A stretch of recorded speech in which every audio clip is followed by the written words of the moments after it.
prenais en photo mon copain avec son papa guide et son grand-père guide qui va avoir 100 ans. Donc 3 générations de guides. C'est histoire de se rappeler et de célébrer ce métier et cette fraternité qui fait vraiment partie de cette compagnie des guides. L'alpinisme, une passion qui mélange esprit d'aventure, amour de la nature et dépassement de soi. Certains en font leur métier et choisissent de devenir guides pour permettre aux voyageurs de découvrir la montagne telle qu'ils ne l'ont jamais vue. À quoi ressemble la vie de ces guides et accompagnateurs de montagne ? Comment en fait-on son métier ? Je suis Lola Fourmi et je vous embarque dans les coulisses de la plus ancienne compagnie des guides de France. Bienvenue dans Suivez le guide, un podcast qui vous emmène au sommet avec la compagnie des guides de Chamonix. C'est une procession à la fois mystérieuse, joyeuse et solennelle qui prend place dans les rues chaque année pour le 15 août. Depuis plus de 100 ans, tous les membres de la compagnie doivent se rassembler ce jour-là. Bonjour monsieur. Comment allez-vous Lola ? Ça va. Bonjour Lola, enchantée. David, ancien mon président, prédécesseur, ancien président. Ah, vous restez entre ancien président. Ok. Quand on est président, on sait ce que c'est que la fête des guides. David Ravanel, je suis membre de la compagnie des guides depuis longtemps, plus de 30 ans, et je suis ancien président et issu de la plus longue lignée de guides, puisque je suis la 6e génération de guides dans ma famille. Ah, donc cette fête, vous l'avez déjà fait tout petit, vous l'avez fait toute votre vie en fait. Ah, je crois que la première fois, dès que je marchais, j'ai accompagné mon père ici, en tout cas dans le défilé, tout fier, avec un petit bout de corde, un petit bout de piolet, histoire de partager ça. Et au fil des années, on est toujours resté. Être guide, c'était une évidence du coup ? Je ne sais pas si être guide était une évidence. Être grimpeur alpiniste, ça c'était une évidence. Alors après, ça a vite dévié parce que quand on est passionné, on se sent bien là-haut. Moi, j'ai souvent tendance à dire qu'on est dans un monde au-dessus du monde, qu'on se plaît à emprunter et à rendre après à la nature. Impossible de les rater, ils sont reconnaissables à leur tenue traditionnelle. Une toute nouvelle version à l'occasion du centenaire. Chemise bleue, veste de costume beige, pantacourt ou jupe assortie, ainsi que les grosses chaussettes de montagne au motif de flocons. Particularité des guides, ils portent en plus un piolet et une corde, de quoi attirer l'attention. Ça vous fait quoi d'être au centre de l'attention comme ça, les gens Ah ils non, vous on prennent... adore. On adore. Lui, il aime bien, lui, c'est un star. Ouais, c'est ça. Non, c'est sympa. Un peu montrer le métier des guides, c'est sympa que les gens ils voient un peu le travail qu'on fait, ça qu'on fait. Ils viennent vous poser des questions ? Parfois, oui. Les gens aiment bien parler des accidents, et nous, on n'aime pas. Mais en même temps, c'est important cet hommage au cimetière, j'imagine pour vous, c'est un peu un moment symbolique. Ouais, c'est symbolique. Ouais, on retrouve un peu les gens qui sont morts en montagne, on pense un peu à ça, c'est clair. Ouais, ça fait partie de notre métier aussi. Qu'elle se déroule à Argentières ou à Chamonix, la cérémonie de la fête des guides débute toujours de la même manière, par un hommage au cimetière à la mémoire des collègues disparus.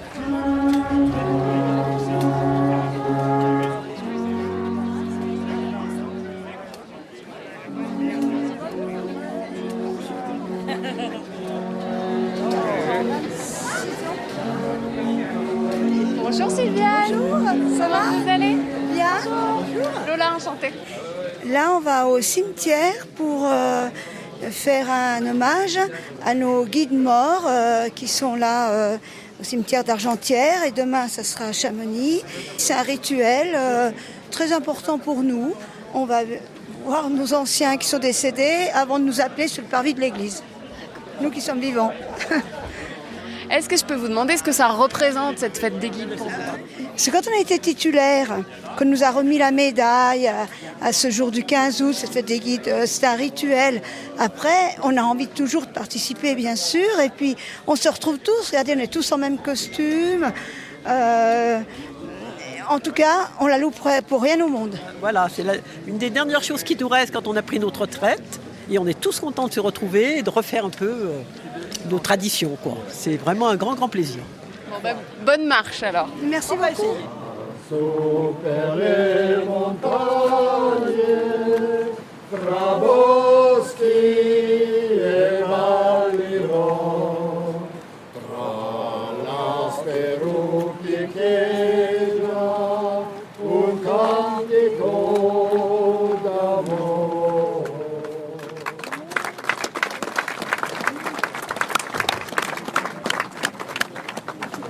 Merci à vous, messieurs. Nous allons ensuite déposer quelques fleurs en mémoire de nos camarades décédés en montagne. Et la liste est quand même relativement longue. Avec cette année une pensée particulière. Il y a 60 ans, le stage de guide à la Verte, juste au-dessus de nous. Un accident faisait 14 morts. Donc avec une pensée particulière pour eux. Et je vous demande un moment de recueillement. Un moment de recueillement pour se souvenir, suivi d'un hommage à la vie, avec l'émouvante séquence des intronisations officielles. Car à la compagnie, il faut d'abord être accepté comme stagiaire, puis attendre 1 an pour que les membres votent réellement votre admission. Admission célébrée ensuite quelques mois plus tard, sur le parvis de Chamonix, où parrains et marraines remettent les médailles tant attendues. Bon, déjà, merci Simon de me faire monter sur le parvis de l'église, parler devant tout ce monde. C'est bien parce que c'est toi que je surmonte ma timidité et je me prête à ce jeu. Quand tu m'as demandé il y a quelques mois d'être ta marraine, j'ai été très honorée. On m'a jamais demandé d'être marraine pour aucun nouveau-né dans mon entourage, mais être ta marraine à la compagnie des guides, quel honneur. On s'est encordé il y a 17 ans à l'équipe des jeunes alpinistes de Haute-Savoie de la FFCAM. C'était nos premiers pas là-haut. Depuis, on en a vécu des choses. Une petite merveille nommée Charlie a pointé le bout de son nez. Une autre merveille nommée Faustine t'a dit oui l'année dernière. Toutes les deux sont tellement fières de toi. Et maintenant, tu deviens membre permanent de notre merveilleuse compagnie des guides. Bienvenue à toi Simon et tout de bon pour ta carrière de guide.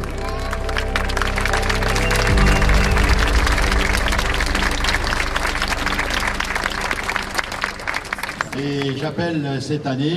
Ici, à l'image de la compagnie, tous les métiers sont représentés, guides, mais aussi accompagnatrices en moyenne montagne, ou encore moniteurs d'escalade. David Ravanel, parrain de Anthony Richier, s'ils veulent bien s'avancer. Merci à vous. Il n'y a pas que la passion commune pour l'escalade qui nous réunit. On a entre nous et nos familles un autre héritage. On est cousins. Bon, ok, je vous l'accorde, sur ce parvis, ça se voit pas forcément au premier coup d'œil. Tu es plutôt le sosie d'Antoine Dupont et moi un long fil de fer. Les jeunes que l'on encadre t'appellent le court et moi le long. Tu grimpes avec un dynamisme hors du commun et moi plutôt comme une menthe religieuse. Mais on est bien cousins. Et un de nos ancêtres, arrière-arrière-grand-père, n'est autre que Michel-Ambroise Ducrot, guide honoré sur ce même parvis il y a quelques années. Avec cette médaille, tu reçois un héritage encore plus grand. Je te la remets. Je sais qu'elle sera entre bonnes mains. Bienvenue chez toi, Anto.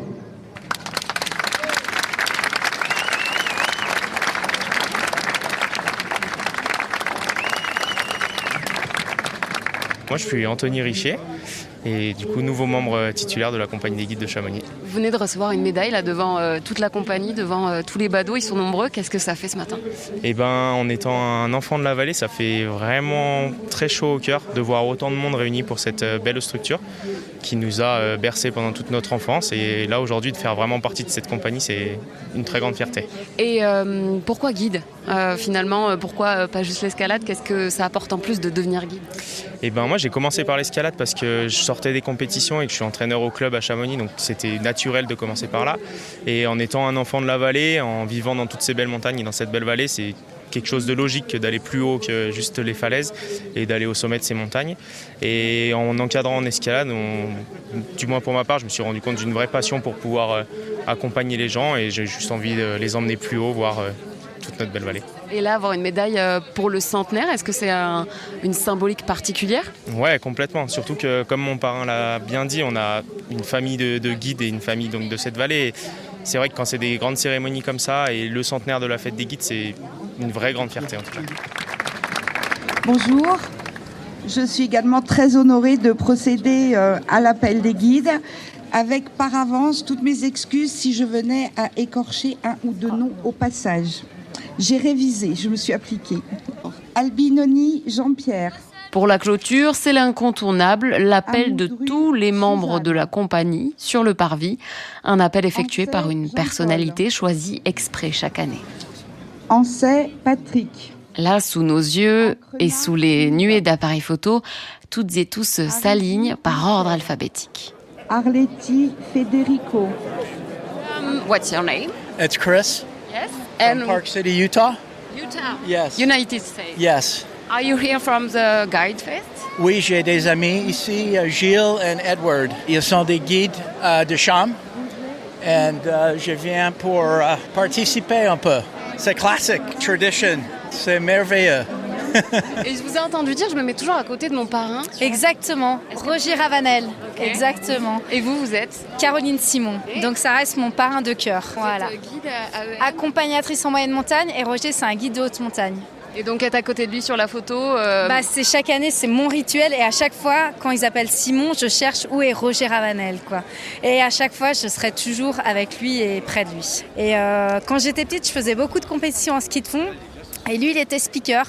Et du coup, c'est vraiment un amour depuis que je suis toute petite. Et ouais, c'est incroyable. Et ça a grandi d'année en année. Et quand j'ai pu intégrer en 2010 la compagnie des guides, c'est vrai que ça a été exceptionnel. Et c'était vraiment lui, mon parrain. Ça pouvait être personne d'autre. Et ben voilà, grand merci à vous, c'est pas facile. Une tradition ancrée que les proches apprécient particulièrement, comme Justine, compagne de guide. Et je prenais en photo mon copain avec son papa guide et son grand-père guide qui va avoir 100 ans. Ah bah ça c'est incroyable. Donc c'est tous les trois là ? Voilà, tous les trois. Donc 3 générations de guides. Donc j'immortalisais ça. Et c'est histoire de se rappeler et de célébrer ce métier et cette fraternité, je dirais, qui fait vraiment partie de cette compagnie des guides. Car l'événement est aussi plus largement une fête de la vallée, une fête de la montagne. Il attire jusqu'à 10 000 personnes à chaque fois, pour le plus grand plaisir des commerçants. Comme Manu, il est le patron du restaurant Le Grenier à Argentière. Les guides sont nos clients toute l'année, donc c'est un endroit où les guides viennent traditionnellement manger ou boire l'apéritif ou boire le café avec leurs clients. Et donc passer une soirée festive ce soir du 14 août. Avec une spécialité culinaire, je crois. Avec une spécialité qu'on fait spécialement pour la fête des guides, c'est le farçon ou farcement. Donc ça a 2 noms, c'est un gâteau de pommes de terre au lard, au pruneau et au raisin. Voilà, qu'on sert avec des dios, qui sont des saucisses fabriquées localement. Voilà, ça c'est le plat traditionnel des fêtes dans le haut de la vallée. Et est-ce que la fête, c'est un peu un moment incontournable de l'année que vous attendez avec impatience ? Ah, tout à fait, c'est un moment où les guides déjà travaillent pas ni le soir ni le lendemain, donc ils se lâchent un peu.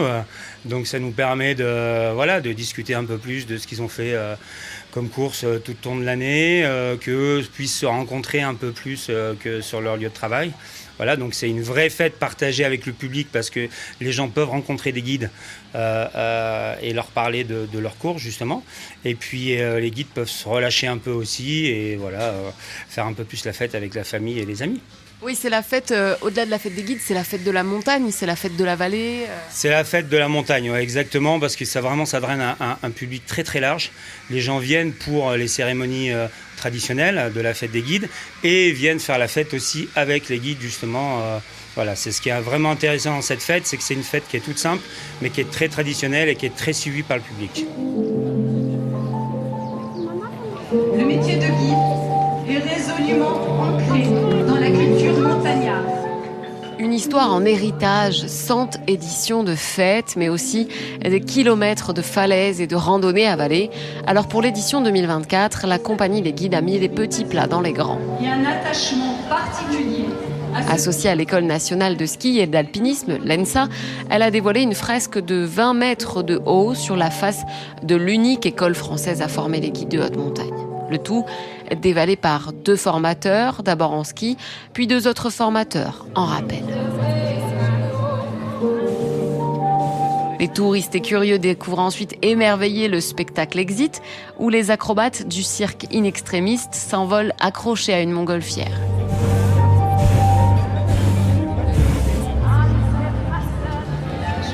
L'un des acrobates est en équilibre sur une corde de sécurité.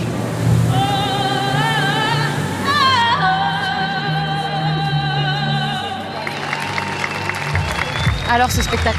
Écoute, c'était très chouette, c'était très joli dans le noir, la lumière c'était vraiment joli dans la montgolfière, on a passé un super moment et là on va faire la fête maintenant.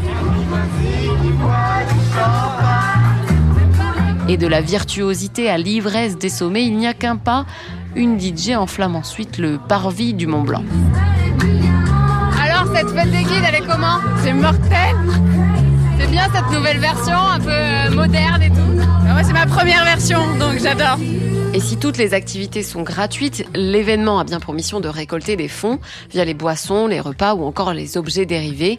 Sur chaque stand, on trouve d'ailleurs une petite boîte en bois avec l'inscription Caisse de secours, ce fameux système de solidarité financière ancestrale qui fait toujours la particularité de la compagnie. Alors Jean-Franck Charlet, je suis guide d'haute montagne depuis 53 ans.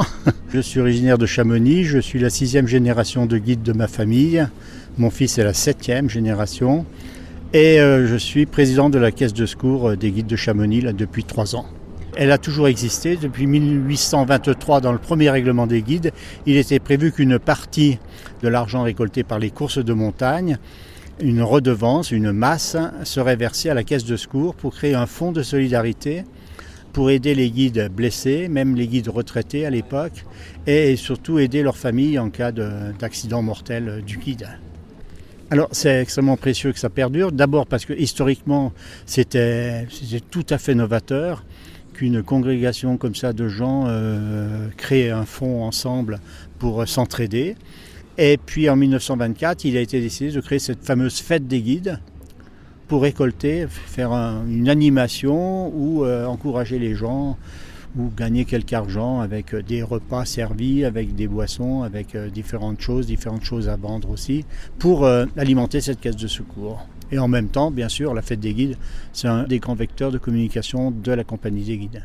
Ça rapporte 20-30 000 euros chaque année, en gros. Donc après la caisse de secours, il faut qu'il y ait un peu plus de 100 000 euros chaque année pour arriver à aider les différents guides blessés, les familles, etc. Et justement, combien en moyenne, j'imagine que ça varie en fonction des années, de guides bénéficient de cette caisse de secours?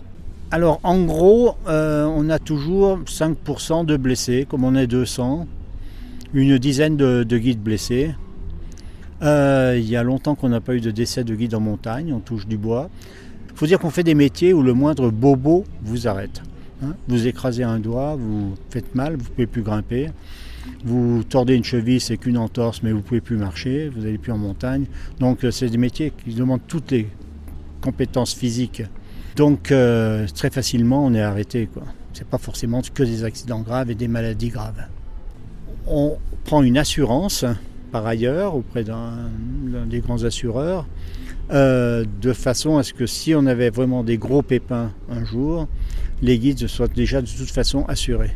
Donc c'est une recommandation, mais 98% des guides sont assurés de façon à percevoir des indemnités journalières en cas d'accident ou en cas de maladie. Et donc ça soulage d'autant la caisse de secours, mais il faut payer les cotisations. Donc presque la moitié du budget de la caisse de secours sert à payer ces cotisations-là.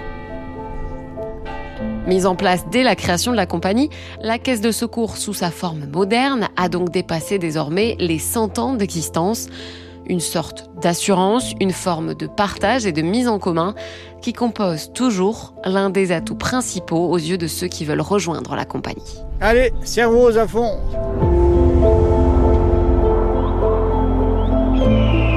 Je suis Lola Fourmi et vous venez d'écouter un épisode du podcast Suivez le guide, proposé par la compagnie des guides de Chamonix, réalisé par César Defort et moi-même, produit par Natif, sous la direction éditoriale de Didier Tiberghien et Daniel Rodriguez. Le montage sonore est réalisé par Damien Talavera.